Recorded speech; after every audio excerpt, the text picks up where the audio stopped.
ഈ ആന പെറുണ് എന്നിട്ട് വല്ല ഹോസ്പിറ്റലിൽ കൊണ്ട് ഏത് ഹോസ്പിറ്റലാ പറ്റത്? ആനയുടെ പ്രസവത്തിന്റെ അത്രയും ഇടങ്ങേറ് പിടിച്ച പ്രസവം വേറെ ഉണ്ടോ എന്ന് ചിന്തിക്കണമെന്നും ഏതാനയാണ് ഏത് ഹോസ്പിറ്റലിൽ പോയാണ് ഇതുവരെ പ്രസവിച്ചിട്ടുള്ളതെന്നും പൂച്ച 6 പെറുന്നെന്നും ആട് 2-3 പ്രസവിക്കുന്നുവെന്നും ഇതൊക്കെ ആരുടെ സഹായത്തോടെയാണെന്നും മതപ്രഭാഷകൻ. മലപ്പുറം ചട്ടിപ്പറമ്പിൽ അസ്മ എന്ന യുവതി ഭർത്താവിന്റെ നിർബന്ധപ്രകാരം വീട്ടിൽ പ്രസവിച്ച് മരണപ്പെട്ടതിനെ തുടർന്നുള്ള വിവാദങ്ങൾ കൊടുമ്പിരിക്കൊണ്ടിരിക്കുമ്പോഴാണ് മതത്തിന്റേതെന്ന പേരിൽ ഇത്തരം ജീവന ഭീഷണി ഉയർത്തുന്ന പ്രഭാഷണങ്ങൾ പുറത്തുവരുന്നത്. ഗർഭിണിയാൽ ഓടി ഹോസ്പിറ്റലിലേക്ക് ഈ ആന പെറുണ് എന്നിട്ട് വല്ല ഹോസ്പിറ്റലിൽ കൊണ്ട് ഏത് ഹോസ്പിറ്റലാ പറ്റത്? ആനന്റെ പ്രസവത്തിന് അത്ര അടങ്ങൽ വെച്ച പ്രസവം വേറെ നിങ്ങൾ ചിന്തിച്ചു നോക്കിയാണ്. സുബ്ഹാനല്ലാഹ്, ഇന്ന് വരെ ഹോസ്പിറ്റലിൽ വെച്ചിട്ടില്ല. പൂച്ച 6 പെറുന്നു, ആട് പെറുന്ന് 2, 3, 4, നായ 3-ാം മാസം പെറുന്നു, ഇന്ന് വരെ ഒരു ഹോസ്പിറ്റലിൽ വെച്ചിട്ടില്ല.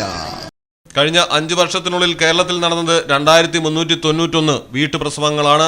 ഇതിൽ 1337 നടന്നത് മലപ്പുറത്തും.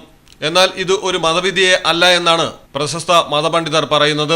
ഇസ്ലാമിക നിയമപ്രകാരം കുഞ്ഞു ജനിക്കുമ്പോൾ ചെവിയിൽ ബാങ്ക് വിളിക്കുന്നതും മധുരം നൽകുന്നതും ഏത് ആശുപത്രിയിലും സാധ്യമാണെന്നും ചിലർ പ്രഭാഷണങ്ങൾ നടത്തി യൂട്യൂബ് ചാനൽ വഴി വരുമാനമുണ്ടാക്കാനാണ് ഇത്തരം അസംബന്ധങ്ങൾ വിളിച്ചു പറയുന്നതെന്നും അവർ വ്യക്തമാക്കുന്നു. വീട്ടിലെ പ്രസവം മതവിശ്വാസമല്ല എന്നും അത് അന്ധവിശ്വാസമാണെന്നും സ്ത്രീകൾക്കെതിരെയുള്ള ആൺകോയ്മയാണ് വ്യക്തമാക്കപ്പെടുന്നതെന്നും വിമർശനമുയരുന്നു. പെരുമ്പാവൂർ സ്വദേശിനിയും മലപ്പുറം ചട്ടിപ്പറമ്പിൽ താമസക്കാരിയുമായ അസ്മയാണ് ഭർത്താവ് സിറാജുദ്ദീന്റെ നിർദ്ദേശപ്രകാരം വീട്ടിൽ 5ാമതും പ്രസവിച്ച് രക്തം വാർന്ന് മരിച്ചത്. പ്രസവമെടുക്കാൻ സഹായിച്ച ഒതുകുങ്ങൽ സ്വദേശി ഫാത്തിമയെ മലപ്പുറം പോലീസ് കസ്റ്റഡിയിലെടുത്തിട്ടുണ്ട്. അസ്മയുടെ 4 പ്രസവങ്ങളിൽ 2 പ്രസവവും വീട്ടിലാണ് നടന്നത്. പ്രസവത്തിൽ അസ്മ മരിച്ചതിനാൽ നരഹത്യയും പിന്നീട് തെളിവ് നശിപ്പിച്ച കുറ്റവും സിറാജുദ്ദീന് മേൽ ചുമത്തിയിട്ടുണ്ട്. പ്രതി സിറാജുദ്ദീൻ മടവൂർ കാഫില എന്ന പേരിൽ ഇത്തരം അന്ധവിശ്വാസങ്ങൾ പ്രചരിപ്പിക്കുന്ന യൂട്യൂബ് ചാനലും നടത്തുന്നുണ്ട്. ഇത്തരം അന്ധവിശ്വാസങ്ങൾ നിറഞ്ഞ പ്രഭാഷണങ്ങൾ കേൾക്കാൻ ദിനംപ്രതി ആൾക്കാർ കൂടി വരുന്നതാണ് ഇത്തരക്കാരെ വിശ്വാസങ്ങൾ വളച്ചൊടിച്ച് കൂടുതൽ അന്ധവിശ്വാസങ്ങൾ വിളിച്ചു പറഞ്ഞ് സാമ്പത്തിക നേട്ടമുണ്ടാക്കാൻ പ്രേരിപ്പിക്കുന്നത്. Malayalam television Malappuram.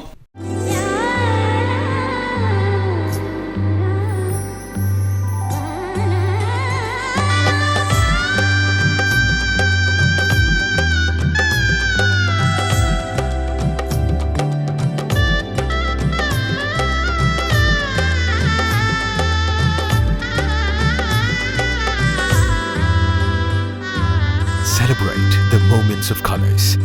KMT Silks, Perindalmanda, Kottakkal.